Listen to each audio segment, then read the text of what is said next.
Hey, what up, everyone? How everyone doing? Today is going to be a bit different format for the TNRI Talk because it was kind of podcast kind of format, but I'll try to put as many funny pictures in between as possible. But anyhow, today's guest is Noah. He's ex-vice president of Lime and Voi, which are big scooter companies. And yeah, enjoy the video. I mean, not video, but like, you get what I mean. Our futures to come, taking initiatives like you guys are doing, and wanted to learn and approaching people and pinging them and stalking them until you get what you want. That's what we do, yeah. And I quite frankly really admire that because you are just not giving up. And this is what will get you somewhere in life, to not give up. So well done. So how can I help you, Papa? Tell me. First of all, I think, yeah, just tell us about yourself. Tell us about your story, because it's quite interesting. Like you worked in Line, you worked in the Voi. So, life started with the Big Bang. It was 13 billion years ago. And then we had the Milky Way galaxy. And no, I'm kidding. Oh. So, well, I will tell you guys, and that will reflect with your personal story. So let's go to your interview. It started with a job announcement on LinkedIn. Lime looking for people that are connected within government officials and that are willing to bring the future of urban mobility in Europe. And I've seen some videos and I found that, scooters are something definitely fun and that will have a place here in Europe, definitely. So I was like, okay, how about trying to join their journey? So I simply sent them a message on LinkedIn. I didn't even apply. I sent them a message and I was like, hey guys, you're looking for a GovAffair official that is connected with everybody, that knows the landscape, that knows his people, that knows how the administration work, that knows regulations, and that is connected. Would very much be happy to be a part of the journey. And a few hours later, their VP, Kane Conti, called me. And this is how I started at Lime. This is how I started at Lime. And look at this. I tried to join OFO. It didn't work. I tried to join Mobike. It didn't work. I tried to join Gobi Bike. It didn't work. All these were failures.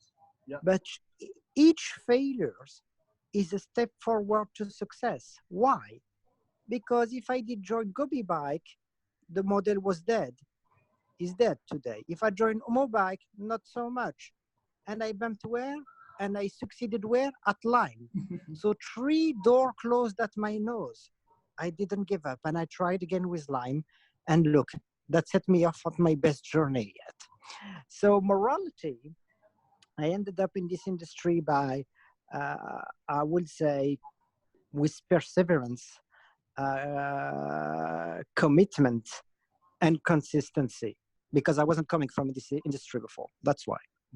So Lime, yes. So we've been lucky and we managed to open the first European market, which was Paris, and be the first scooter company to operate within Europe in a very challenging regulatory landscape. Parisian people welcomed us very warmly. Scooters ride just skyrocketed. The data shows it themselves. And we went across Europe into a hyper growth, which was highly challenging on a personal and also professional level, because you always have to reinvent yourself, but very quickly. And see that the scooter actually wave was taking on everywhere and everyone liked it, was just magical back in time, was just very beautiful, all this enthusiasm. So we opened like, I would say within 3 or 4 months, a skyrocketing amount of cities within Europe. And then I've been promoted by Brad and Toby, the CEOs and chairman, and Kane back in time, to global expansion on the senior level responsibilities to lead the machine to go to Singapore, South Africa, Middle East, South America, and lead the entire global expansion of Lime, making sure the scooter wave will make happy people everywhere in the globe. And that itself, it's an amazing journey. So we saw our company going. I was the first European employee. Wow. Okay. Yes, I was. And we saw our company going from like 20, 25 guys to 500 within 1.5 years. Such a structural transformation and valuation also from a few $100,000 to billions within such short time frame isn't seen in the entire industry. The scooter industry, guys, costs a hell lot of money to companies. It is extremely expensive to operate. Okay, it requires a hell of capital expenditure, and the operational expenditure are just killing. It is not sustainable because of 3 factors. One, the product. Okay, scooters are not designed to last like this for a long time until they become profitable on the streets, especially on free floating. 2, the juicer model or the chargers, or call them whatever you want. Okay, the gig economy is not sustainable itself. So first, the product is nearly impossible to make it profitable. 2, we spend a hell of money for people to charge them for us. And 3, we need a hell of a venture capital behind you to sustain the capex and the operational expenditure you need. That being said, all the small guys will run out of money and will have to merge or being acquired and find alternative ways to try to make their business model sustainable. It is still a very, very early days in the industry, and despite the hyper growth in terms of business model crystallization. However, I believe with time, and yes, by modeling it all, I'm pretty sure some companies will have found a way to go and to be profitable. Only in that segment, yes. Mm-hmm.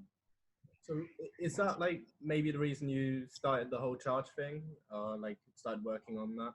So you guys are going to charge. So charge, well, after having a beautiful and successful hypergrowth woodline, helping Frederick and Douglas design the entire machinery to sustain their hypergrowth and crystallize the investors they were having on process, I was like, okay, we brought this amazing scooter wave and made it available for everyone to ride around and rediscover their cities with a different eye, right?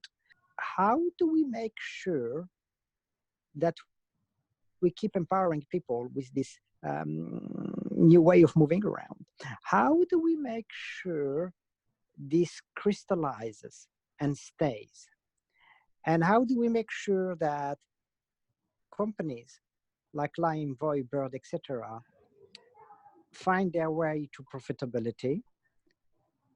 And how do we make sure that regulators and cities today have livable, I would say, sidewalks and have proper spaces to park the scooters? How do we meet everyone halfway? And how, by doing so, we'll be able to literally sustain this business model and crystallize the scooter industry, making so many people happy and bringing so much fun at the same time. So we came up with charge, and that's our answer. How did you come to the Voi? Yes. So Frederick, Douglas, 2 lovely guys. You can only fall in love with them. They're very lovely. And I pretty much liked their Scandinavian approach to the business. You know, at the end of the day, what makes a company is the people who carries it. And Scandinavian are well known to be framed, organized, and have a very, I would say, singular way to approach things on a daily basis. So I really like their approach, and I will say they've been able to foresee what will be the future of the industry and work hard to make this industry sustainable and to make the scooter industry sustainable by working very closely with the cities, by not saturating cities, and find a way to park scooters properly. So by doing so, I felt like I could have been a really, very good added value for them and to help them in their own behavior. And I'm very, very happy they welcomed me with so much love. So I guess you kind of left Voi, but on the good terms with like some big plan on your mind, yeah. So I didn't leave Voi. We never leave each other. We're in good terms. It's like a big family. At the end of the day, the micro-mobility industry is so small that it's a kind of a big, huge family. I took my backpack and went to travel around the globe because I did this a lot in my career. Here's the thing, guys, and don't ever forget this. I have a piece of advice to share. It is to say that it is equally or maybe even more important to build your inner happiness than your career to some extent, because you need obviously to make money, you need a house, you need a car, the dog, blah, blah, blah, and then the girlfriend comes and takes all your money. You need to be happy and have time for yourself. So what I did, I was like, okay, I have to build a career. All right, that's one. But at the same time, what makes me truly happy and how can I enjoy my life at the best?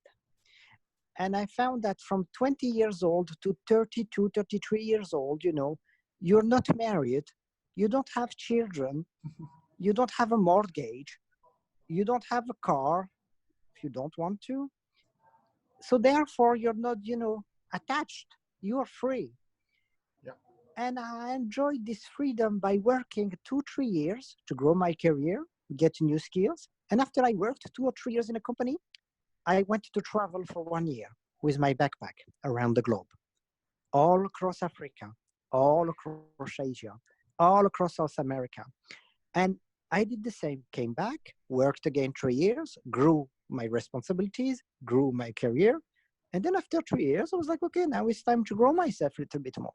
So I took my backpack again and went on to travel for 2 years. NGOs across Africa, travel in South Oceania, Canada. Winter there is fucking freezing. I thought my dick wouldn't survive.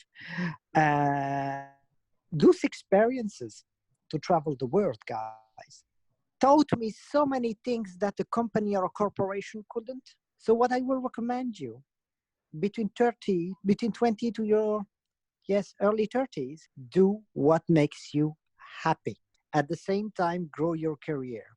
Do not fall under the pressure of the society, okay, who tells you, hey, you finish high school, you got to go to university, quick, and you need a degree, quick.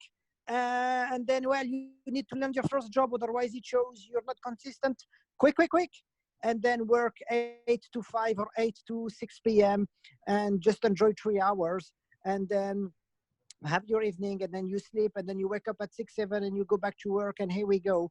And then you close your eyes and you open them again, and you're 65 years old, dead, and going to retirement. That doesn't sound a fair deal to me. Don't forget to enjoy your life. That's my advice for you guys. Mm-hmm. And at the same time, don't forget to grow your career. Find the right balance. That's my advice for you.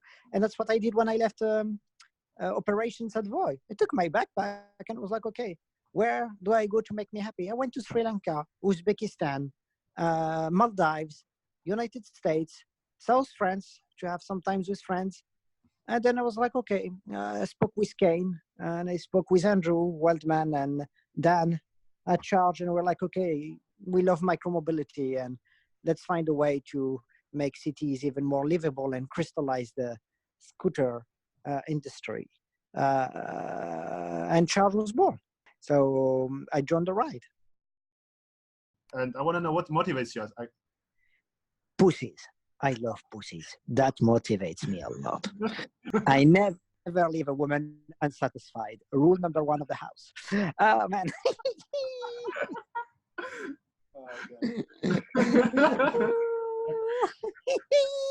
Okay.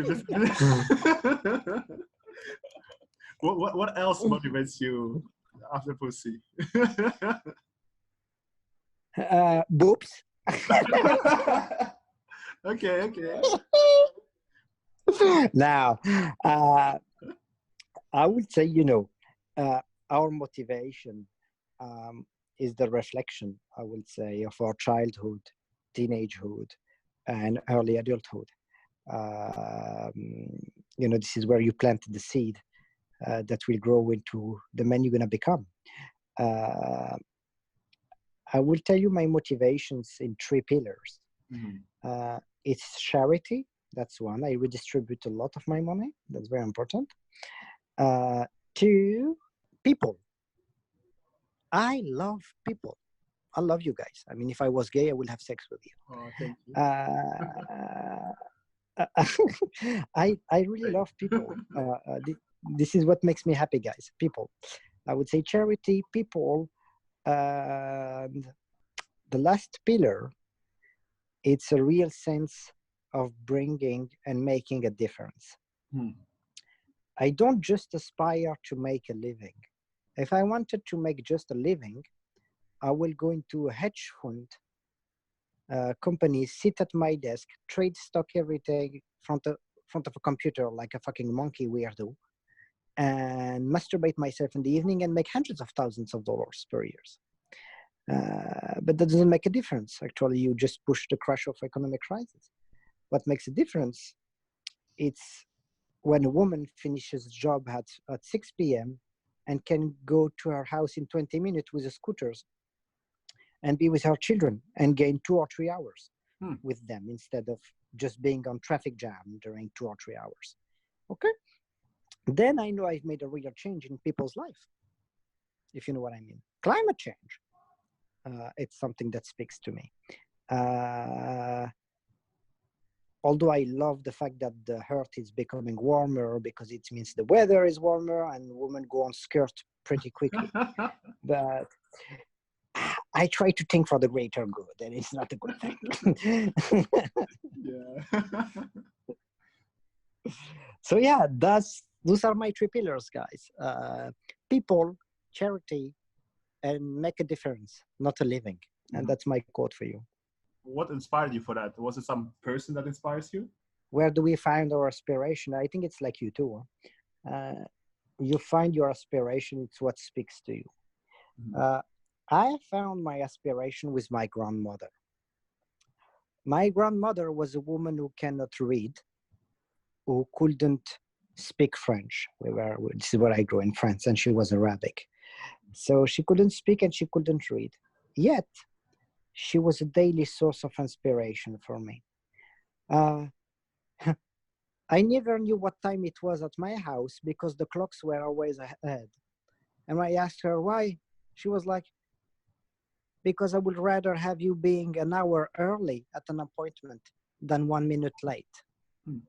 She taught me, I would say, so many little lessons, simple lessons actually, that shaped my motivation for the rest of my life. You better be one hour early than 1 minute late. Make sure that your team, okay, are always well served. Make sure you never judge anyone. Make sure that whoever works with you is happier than you are. Be giving and not selfish. Look for meaning into things and not money. She shaped in me the definition I have of life. If she knew today I was a womanizer on Tinder, she wouldn't be happy. But you know, she cannot see everything. She's dead. I hope she's busy. So I would say my motivation, yes, I found it in my early childhood with my grandmother. I also find it in the mistakes I've made. You know, she always told me, I'm not worried you're going to be successful. She told me, I'm worried you're not going to fail from times to times. And I was asking her, why do you want me to fail? Because she was like, this is in failures, actually, that you will find wisdom and that you will grow and get out of your comfort zone. She wanted me to fail big and dream big at the same time. So she was a big source of motivation regarding failures and not giving up. She also taught me, and this is where I found my motivation with my grandmother, episode 3, that dreams without goals, guys, And to never forget that your dreams, if you don't have goals, they are just dreams. And they will only fuel disappointment at the end of the day. Because your dreams, if you don't have goals, you will never achieve them. So it's good to have dreams, but I recommend you to have goals better. Life goals, yearly goals, monthly goals, daily goals. I try to give myself a goal every day. And understand that if you want to achieve your goals, it's not going to be easy. You will have to apply a fucking discipline and a hell of consistency. You will have to work at it every day. And to never forget that hard work works. And that's the only way to achieve the goal and the target you've set for yourself. You can have the target and the goal and the dream to have a happy family. That takes a hell of a work. You know, when you have a woman, make her happy, it's already a challenge itself. And actually, you know, it was very funny because in my house, when I was young, when my mother wasn't happy, the entire house wasn't happy. But if my mother was happy, the entire house was happy. But if my father wasn't happy, no one cared. So always make the woman happy. Now, yes, I mean, it takes a hell of work to make a house happy. It makes a hell of work to perform at school and deliver during your studies in your pivotal times, guys, because you really don't fucking know what you're going to do, how you're going to do it, where you're going to go, how, and blah, blah, blah. And all the people, you're telling them, hey, I'm doing this, I'm doing this, I'm doing this. Well, half of them are watching to see you fail. Half of them are like, okay, why not? And maybe 1% will support you. It's your consistency, commitment, discipline that will make you successful, and that will give you the daily motivation, because each daily little goal you do will grow the thing faster. Now let me give you an example to both of you, friends, that will keep all of this and bring all of this into focus. In the Far East, in China, you have a bamboo, okay? Mm-hmm. That bamboo, when it gets out of the ground, can reach 9 meters tall, okay? But here's the thing. When it gets off the ground, it reaches 9 meters tall within 2 weeks. But it takes 5 years that every day you have to pour water into it. So every day you go, you pour water into the ground, and you come back. And only a year after, the things goes out, and in 2 weeks it reaches 9 meters. Okay? So it takes a year. When you just go into an empty field and you just water it, people look at you. Okay, they're like, hey, dude, what are you doing? You're watering an empty field. There's nothing there. And you've been there since 5, 6, 7 months. Nothing is happening. And then from a day, boom, it goes to 9 meters. And then people are like, wow. Well, that's the same thing for your dreams, guys. The bamboo didn't grow to 9 meters in 2 weeks. It took him a year to grow, but no one was seeing it. So every day you water your dreams, you water your goals, you water your fucking bamboo. No one will see what you're doing. No one will understand. People will be like, okay, nothing is coming out. And when you will be done, your bamboo will grow to 9 meters, and you will be able to show the results of your daily commitment, your daily consistency, and your daily discipline into watering your dreams every day. I hope I make sense. Wow, yeah, that does make sense, and it's for sure. We see it in the daily life as well. You know, in high school, guys, I was speaking like this. You know, I had a girl voice when I was only 16 years old. And I was so skinny, and I didn't have beautiful clothing. And you know what I've managed to do, guys? I've managed to get in a relationship with the most beautiful girl of the school. The most beautiful one. And no fucking kidding, she's a top model today for Ralph Lauren. So me, the ugly, the skinny, and not even the smartest one of all, managed to get this girl. And you know how I did it? It took me 7 fucking months where I was just sending her letters, waiting for her at the end of the class, blah, blah, blah, bullshit, bullcrap, bullshit. I was watering my bamboo. And then I put my bamboo inside her. Nice. I was watering my fucking bamboo and it worked against all odds because I believe in myself and I do what I have to do. So you too, does the same thing. Keep watering your fucking bamboo and get it done, no matter how long does it take. No, but for real, that's really closely touched to what we're doing at the moment. We're working on it on a daily basis, and I guess from the outside, it may not seem like anything's going to happen, but then on the final day, then when we actually can properly get started, our bamboo will grow. The bamboo, the bamboo, the bamboo. Damn, what a crazy video, guys. Thanks for watching again, and like to subscribe and share the video if you found anything that's close to you. And of course, boom, TNRI merch always here. The website is not working long ago, but you can DM me for any of the merch. That will be super nice. So yeah, thanks for your support, everyone, and I'll see you next time. Bye.